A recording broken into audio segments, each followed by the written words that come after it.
নিশ্চয় আল্লাহ তাআলা সর্বপ্রথম কলম সৃষ্টি করেছেন। ইন্না আউওয়ালা মা খালাকাল্লাহুল কলামা, নিশ্চয় আল্লাহ তাআলা সর্বপ্রথম কলম সৃষ্টি করেছেন। ফাকালা লাহু উক্তুব, আল্লাহ তাআলা কলম সৃষ্টি করে আল্লাহ তাআলা কলমকে বললেন, হে কলম উক্তুব, তুমি লেখো।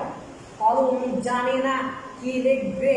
আল্লাহ তাআলার সাথে কলম কথা বলছে, আল্লাহ তাআলার সাথে কলম কথা বলছে, বলছে মা আক্তুবু, হে আল্লাহ, হে আল্লাহ, আমি কি লিখবো।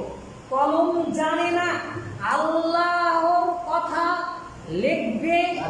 কলম জানুম বলছে মা আক্তুবু, কলম জানে না কি লিখবো, কি লিখবে কলম জানে না, তাই বলছে আমি কি লিখবো আল্লাহ। আল্লাহ তাআলা বললেন উক্তুবিল কদর, ভাগ্য লিপিবদ্ধ করো।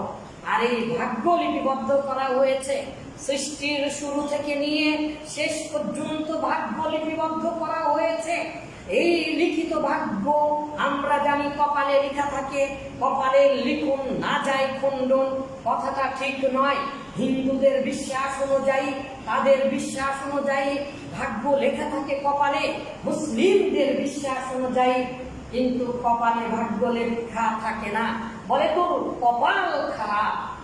মানুষেরা কি বলে, তোর কপাল খারাপ। এই কথা বলা ঠিক নয়। সম্মানিত দিনী ভাই, মহান আল্লাহ তাআলা বললেন উক্তুবিল কদর, তুমি ভাগ্য লেখো।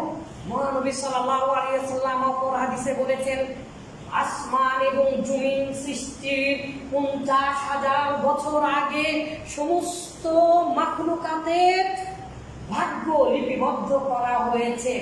এই ভাগ্য আবার লাইলাতুল কদরের মধ্যে আনা হয় এবং বাৎসরিক ভাবে বন্টন করে দেওয়া হয়।